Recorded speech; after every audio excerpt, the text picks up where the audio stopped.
Mesdames, Messieurs, bonsoir. Cette semaine, à l'émission, je vous propose un entretien avec Robert Goulet. Natif de Lévis, Robert Goulet a œuvré 35 ans au sein de la Gendarmerie royale du Canada, comme policier, comme enquêteur, puis comme surintendant à la direction des stupéfiants. Il a été l'un des seuls Canadiens à étudier à l'Institut du FBI, une filiale de l'Université de Virginie.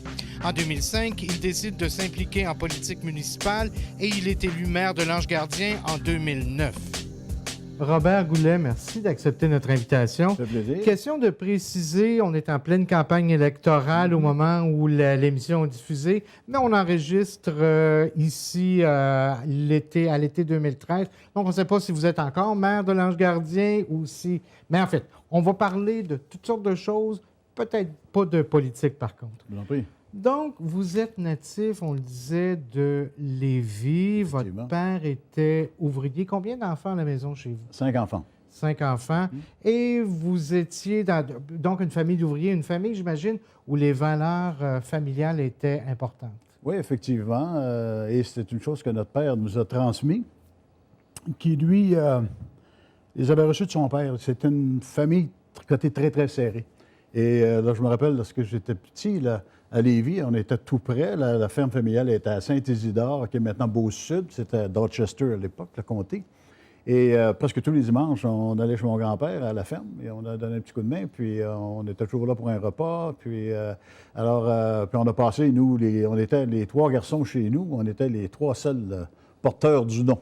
Les autres frères de mon père n'ont eu que des filles ou pas d'enfants du tout. Alors, on était les seuls. Alors, pour mon grand-père, c'était une importance primordiale d'avoir des petits-fils et 3 d'affilée de son plus vieux, parce que mon père était l'aîné, qui portait le nom. Alors, puis il nous voyait forcer, puis des petits gars costauds, puis ça, puis il trouvait ça fort agréable. Alors, cette tradition de famille-là, ce sentiment familial a toujours duré, puis il existe chez moi maintenant. On est isolé un peu du noyau familial qui est plutôt la région de Québec, de la même façon du côté de mon épouse. Et on est ici à peu près seul, sauf une sœur de mon épouse. Et nos enfants sont régulièrement chez nous. C'est la maison du bon Dieu chez nous. Alors tout le monde vient à la maison toutes les fins de semaine. Et la ferme familiale, vous n'avez pas eu le goût de reprendre la ferme un peu plus tard? C'est arrivé dans un temps où j'étais trop jeune, lorsque mon grand-père a dû se départir de la ferme, question d'âge. Et j'ai fait autre chose par la suite. Mais la ferme s'est vendue, je devais avoir 15 ou 16 ans. Alors, je n'étais pas en âge de reprendre quoi que ce soit. Quand on parle d'études, M. Goulet, vous me disiez que vous avez eu le sentiment d'être arrivé sur le marché des études supérieures au mauvais moment, au mauvais temps, au mauvais moment. Oui, effectivement. Les gens de ma génération, de mon groupe d'âge, on a été, si on veut, des victimes. Je vais utiliser le mot victime parce que c'est vraiment le cas. C'est de la façon dont moi je le sens, là. Des transformations ou des changements dans le monde de l'éducation qui sont survenus au début des années 60. Alors, à cette époque-là, suite au cours primaire, moi, j'ambitionnais faire un cours classique qui était, pour ceux qui voulaient faire des études universitaires, tu devais passer par les études classiques. Alors, j'envisageais ça. Mais malheureusement, à ce moment-là, on a cancellé cette année-là, on a changé de système. Et ce qui fait que le cours classique, c'était une période de 7 ans. Ceux qui avaient déjà commencé ont eu l'option de terminer dans les années qui leur restaient. Et les gens comme moi qui commençaient dans le nouveau programme, on s'est fait pousser vers le secondaire dans des nouveaux cours qui s'appelaient les sciences. Alors, c'est-à-dire sciences mathématiques et les lettres. Alors, moi, j'ai choisi des sciences mathématiques et j'ai fait mon cours secondaire à ce niveau-là. Par contre, l'intérêt d'aller à l'université a disparu compte tenu du fait qu'on était en compétition avec les gens qui graduaient encore du classique. Et l'université la plus près chez moi, c'était à Laval, à Québec. Nécessairement, avait un terrain fertile et ils pouvaient choisir parmi tous ces jeunes ados qui quittaient l'école. Ils choisissaient d'emblée des gens avec une formation plus grande, plus complète et qui avaient une meilleure notoriété encore à cette époque-là, des gens du cours classique. Alors, nous, on était laissés pour compte. Alors, l'opportunité d'aller à l'université, c'est à peu près inexistant, sauf quelques rares exceptions qui ont réussi avec des notes moribondantes à se faire une petite place, mais qui en ont sûrement arraché, du moins c'est ce que j'ai entendu parler, parce que les programmes universitaires étaient encore basés sur les cours classiques. Voilà. Alors, il y avait un manque entre les deux, les cours scientifiques et les cours classiques. C'est une grosse différence. Évidemment, Alors, ce manque d'études à l'université, ça ne vous a quand même pas empêché de faire une carrière des plus intéressantes. oui, effectivement. C'est très rapidement que vous avez su que vous vouliez devenir policier. À 19 ans, d'ailleurs, même journée, vous passez 2 entrevues pour la GRC et à la police de Sainte-Foy. En fait, j'avais déjà appliqué à la GRC, mais c'était un processus qui a duré 11 mois. Alors, pendant les 2 examens médicaux, les enquêtes, etc., ça prenait environ 11 mois.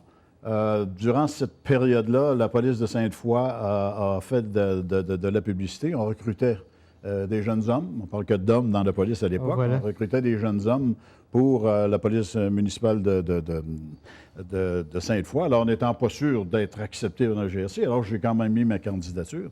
Et pour revenir à ce que vous disiez tout à l'heure, à ma grande surprise, dans la même journée, j'ai reçu 2 appels, celui de la GRC le matin et en après-midi, celui de Sainte-Foy. Alors, j'ai dû répondre à Sainte-Foy que j'avais déjà accepté l'offre de la GRC. Alors, c'est mieux qu'aucun. Tout à fait. Mais pour vous, être policier, c'était pas pour nécessairement représenter l'autorité. Vous vouliez vraiment, à ce moment-là, aider, rendre service à votre prochain. Ben, c'est un peu ça. Pour moi, là, la notion de police, c'est, d'abord, je ne voyais pas de raison de se gargariser de devenir policier. Là. Pour moi, c'est une question de service. J'ai toujours travaillé près des gens et même à cette époque-là, j'étais impliqué dans différentes choses. Et le service m'appelait beaucoup plus que le prestige autour de ça. Je dois avouer que j'ai une petite tendance à être, que je détiens de ma mère d'ailleurs, d'être une certaine gêne. Alors, je n'étais pas le type qui se lançait en avant, là, le premier, mais j'étais là pour travailler, puis je travaillais fort quand même. Alors, c'est un peu dans cette vision-là que j'ai joint les rangs de la GRC. C'est sûr qu'au Québec, la GRC, donc la police montée ou la gendarmerie royale, n'a pas nécessairement la même réputation qu'on peut avoir ailleurs, parce qu'ici, on a la SQ, mais c'est vraiment un corps policier là, qui est vraiment sur le terrain partout ailleurs au Canada. Oui, la GRC, sauf pour le Québec et l'Ontario, qui ont des corps de police provinciaux, est à contrat dans toutes les autres provinces du Canada comme corps policier provincial. Et en plus de ça, dans le reste du Canada, autre encore le Québec et l'Ontario, la GRC, je ne pourrais pas vous donner le nom exact, mais à mon époque, là, lorsque j'ai pris ma retraite, on parlait d'environ 350 municipalités qui étaient desservies par la GRC à contrat.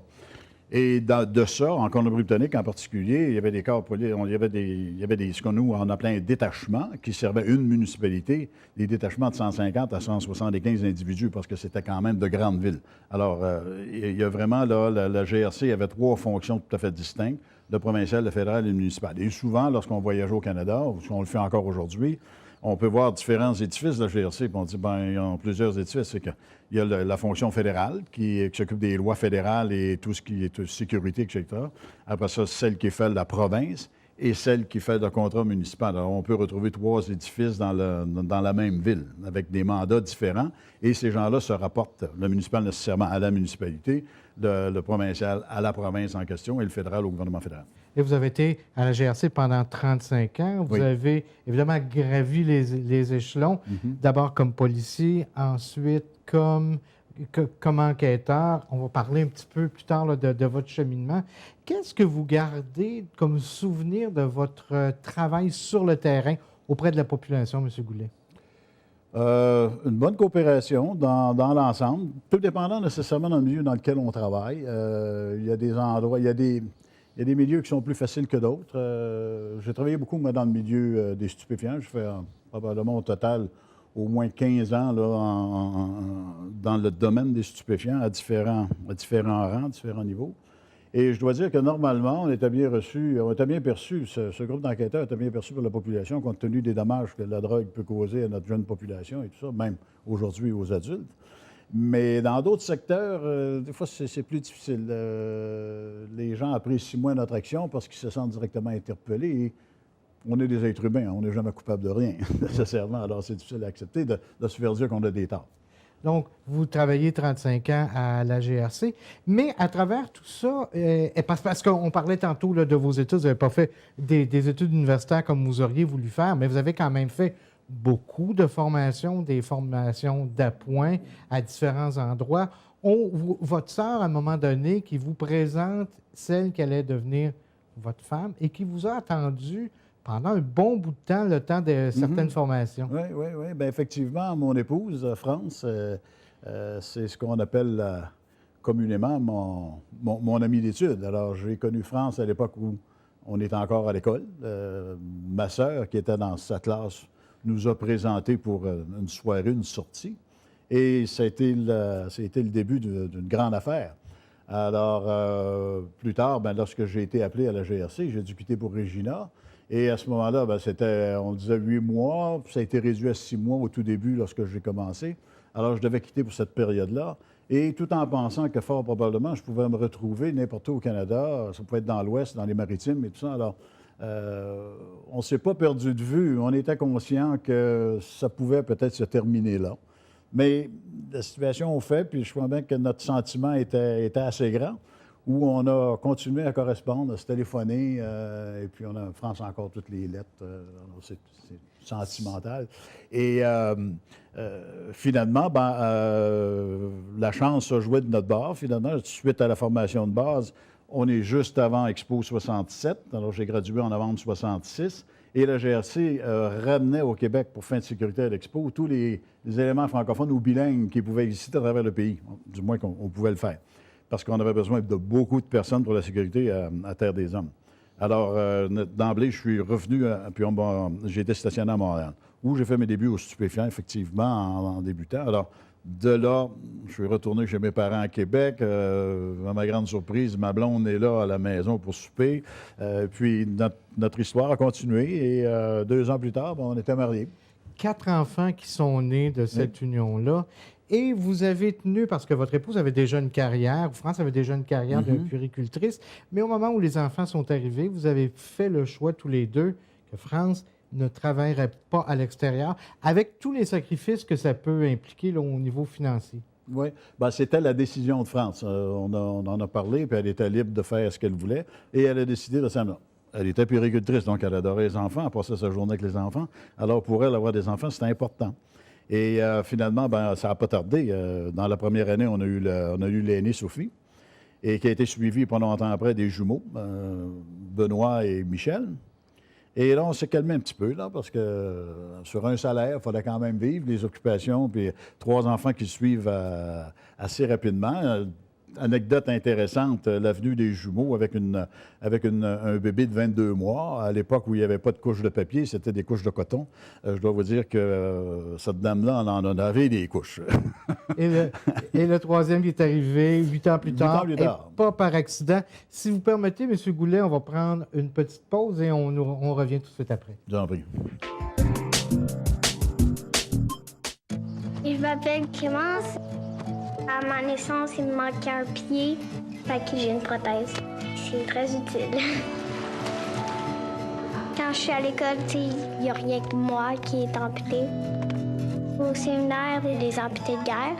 Je vois beaucoup de personnes qui sont comme moi. Je retrouve un peu ma deuxième famille. Quand je reviens du séminaire, je suis énergique. Il n'y a rien qui va m'arrêter parce que je suis une vainqueur. Le séminaire des amputés de guerre, on est une grande famille, on a toute hâte de se voir.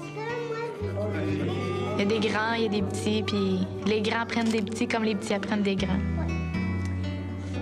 J'ai toujours aimé prendre des photos. J'étais la photographe désignée de la famille. Quand j'ai voulu poursuivre ma passion, les amputés de guerre m'ont financé ma nouvelle prothèse. Pour moi, l'association des amputés de guerre, ça m'a apporté d'être simplement bien avec moi-même. Je suis juste moi.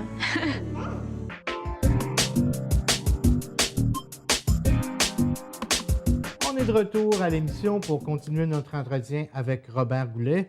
Monsieur Goulet, juste avant la pause, on parlait un petit peu de vie familiale. On disait que, votre épouse avait fait le choix de rester à la maison, garder les enfants. 3 enfants rapidement.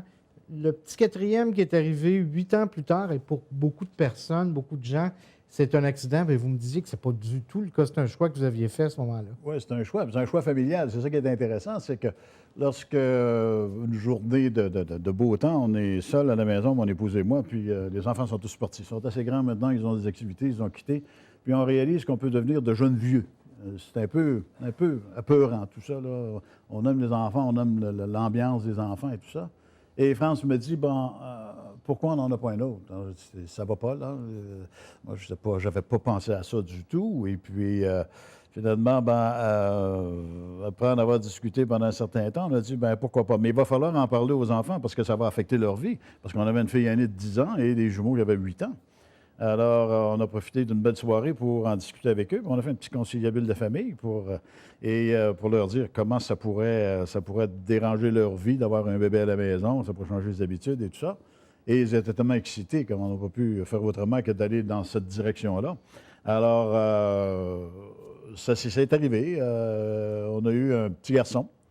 Et cet enfant-là, ça a été pour nous une merveille dans le sens où, ayant connu ce que c'était de s'occuper des enfants, avec celui-là, c'était différent parce que les filles, pour eux, c'était un bébé, c'était une poupée. Ils s'amusaient, ils s'occupaient des changements de couches, d'aller le promener. Et le grand frère, lui, a joué son rôle de grand frère, l'a initié au sport, etc., etc. On n'a jamais eu de gardienne à la maison, en fait, tout ça. Alors, on n'a eu que les beaux côtés, finalement, de la paternité ou de la maternité, là, avec des enfants qui étaient fort dévoués, puis qui aimaient beaucoup cet enfant-là, qui est devenu quasiment leur enfant autant que le nôtre. Hein. Avec un horaire chargé comme vous aviez, parce que vous aviez effectivement des grandes responsabilités au sein de la GRC, vous avez quand même tenu et vous avez toujours été impliqué au sein de la communauté au niveau des sports, entre autres. Vous avez coaché un de vos fils jusqu'à un niveau assez élevé au football. Oui, effectivement. Je me suis occupé de mon fils aîné, Benoît. Moi, étant encore un grand sportif, alors j'ai joué au football au hockey jusqu'à l'âge de 42 ans et j'ai joué au football jusqu'au niveau collégial à cette époque-là. Et donc, je me suis impliqué. Plutôt que de rester assis dans un estrade ou sur un banc à l'aréna à surveiller ce qui se passait, je me suis impliqué. Et j'avais cette capacité-là. J'étais assez bon, je pense, là, pour apporter quelque chose aux enfants. Alors, je me suis impliqué pendant 7 ou 8 ans. Où j'ai été instructeur de football et également de hockey. Alors, les saisons chevauchaient. Alors, il y avait même souvent qu'on avait une partie de football le matin puis une pratique de hockey l'après-midi. Ça arrivait souvent, ça. Alors, ce petit gars-là se couchait fatigué le soir. Il était gardien de but en plus. Avec un seul salaire, évidemment, pour élever 4 enfants, je peux imaginer qu'il y a dû y avoir des sacrifices. Vous me parliez de votre télécouleur. Quand elle est arrivée à la maison chez vous, vous l'aviez souhaité, vous l'aviez attendu. On peut difficilement imaginer ça en 2013. Oui, puis c'est pas vraiment un malaise, là. C'était pour nous, à l'époque, une situation un peu normale, dans le sens où ce que je vous contais, c'est que on était à Saint-Jérôme à l'époque et nous avions les 3 enfants, mais les jumeaux étaient bébés. Et on ramassait nos sous, on économisait. Et puis, dans le but d'acheter une télévision couleur. Puis, on voulait avoir une télévision couleur dans un meuble là, qui allait avec notre ensemble de salon. Alors, on a ramassé nos sous et on en arrivait là, en décembre. On va s'offrir ça comme cadeau de Noël. Et la mutation est arrivée pour Québec. Alors, on est déménagé à Québec avant les fêtes, dans le milieu de décembre. Et on a acheté notre première maison à Québec. Alors, les économies qu'on avait, notre bas de laine a passé sur un montant applicable à la maison. Alors, aujourd'hui, on parle de montants qui sont insignifiants par rapport à aujourd'hui. Mais à cette époque-là, la maison coûtait 14 000 alors, un 1 500 de dépôt était requis. Alors, c'est là que notre bas de laine a passé. Par la suite, le temps qu'on était à Québec, c'est une maison neuve. Alors, on a investi, finir le terrain, la clôture pour les enfants, les gouttières autour de la maison. Tout ça. Alors, on n'a jamais eu de moyen vraiment de ramasser de l'argent suffisamment pour s'acheter une télévision en couleur. Et encore là, lorsqu'on a réussi à avoir un certain montant, puis on pouvait envisager que ça s'en venait, on était muté encore une fois, pas à Montréal à ce moment-là. Alors, on est allé s'installer à Montréal, mais encore là, on a changé de maison. Il y avait des choses à faire dans la maison. Notre bas de laine a passé à rénover cette maison-là, etc., etc. Et c'est seulement que 5 ans plus tard, finalement, qu'on s'est payé le luxe d'une télévision couleur, alors qu'à peu près tout le monde l'avait. Si vous permettez, on va faire un grand bond dans le temps, pardon. On va se retrouver en 1989, alors que vous êtes muté ici dans la région à Ottawa. Vous décidez de vous installer à Gatineau. Quelles étaient vos fonctions à ce moment-là quand vous êtes arrivé à Ottawa? Quand je suis arrivé à Ottawa, j'avais été promu au rang d'inspecteur 3 ans auparavant, alors dans le rang d'officier, un officier breveté. J'avais eu des promotions de constable, caporal, de sergent, là, tout ça avant d'être premier officier, suite à des examens, entrevues et tout ça. Et je suis venu ici à Ottawa comme responsable, premier responsable. En fait, j'ai créé la section de sécurité nationale, un peu comme on la connaît aujourd'hui. Alors, j'ai fait ce travail-là encore pendant tout près de 3 ans. Et la région de l'Outaouais, pour vous, qui est complètement différente, j'imagine, de ce que vous aviez vécu ailleurs au Québec et au Canada. Comment vous vous êtes senti ici en Outaouais? Je me suis senti bien reçu en Ottawa, une population intéressante, et j'en ai conclu, après de nombreuses années maintenant, que les gens étaient un peu dans le même modèle que nous, dans le sens où c'était des gens qui venaient d'ailleurs. Le gouvernement fédéral importe énormément de travailleurs, alors ce sont tous des gens qui sont loin de leur famille. Bien, pas tous, mais en bonne partie. Alors, ce qu'on avait connu à Saint-Jérôme ou à Québec, bien, c'était difficile de percer le milieu et se faire des amis parce que les gens, on n'a pas vraiment besoin de nouveaux amis. Ils en ont plein, ils ont leur famille autour d'eux. Alors qu'à Ottawa, on faisait affaire avec mes voisins, ils étaient des gens qui travaillaient pour la fonction publique. Mon voisin me disait, ça venait du Nouveau-Brunswick, ils venaient d'un peu partout. Alors, on avait une tendance vraiment là, à socialiser de façon à se créer un environnement intéressant. M. Goulet, je ne voudrais pas qu'on passe l'entrevue sans parler de votre séjour à l'Institut du FBI, qui est une filiale, je pense, de l'Université de Virginie. Oui. Vous avez été un des rares Canadiens à aller étudier là-bas. Oui, effectivement. L'offre m'a été faite. En fait, on était ici à Ottawa. Le bureau du commissaire m'a offert l'opportunité d'aller à l'Académie du FBI. Alors, j'ai accepté d'emblée. Alors, en 87, j'ai passé plusieurs mois à Quantico, en Virginie, et pour graduer de l'Académie du FBI en administration. Et ce sont tous des cours universitaires parce que le FBI est affilié à l'Université de Virginie et les enseignants sont tous des professeurs reconnus par l'université. Alors, ça a été une expérience pas mal extraordinaire. On était un groupe de 50 avec, si ma mémoire est fidèle, 28 personnes venant de l'étranger, de toutes les sphères, de partout en Europe. Il y avait même des Japonais. Alors, il y avait une tour à Babel là, qui était drôlement intéressante, une mosaïque qui nous a permis là, de vraiment de socialiser et d'apprendre beaucoup ce qui se passait ailleurs. Je peux imaginer qu'il y a eu un sentiment de fierté de dire finalement, je vais aller à l'université. Oui, effectivement. Malgré que j'avais eu beaucoup de formations dans le passé au Collège canadien de police, dont j'ai été, soit dit en passant, le directeur à une certaine époque. Et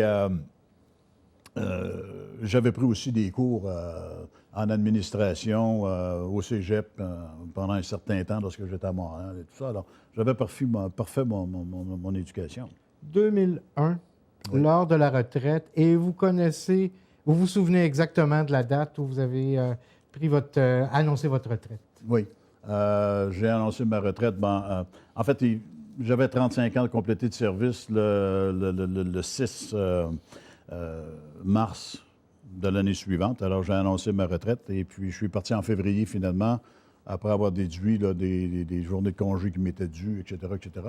Alors, oui, effectivement, j'ai pris la décision de quitter. J'aurais pu rester, mais c'était pas avantageux dans le sens où il y avait, si on considérait la portion retraite soustraite du salaire payé, plus les frais pour aller travailler, etc., on travaillait peut-être pour 50 sous de l'heure. Alors, ça ne valait pas la peine de rester avec ces grosses responsabilités, parce qu'à cette époque-là, j'étais directeur de toute l'informatique au sein de la GRC, tous les grands systèmes informatisés tels que ce qu'on appelle le CRPQ ici au Québec, qui est le CPIC en anglais.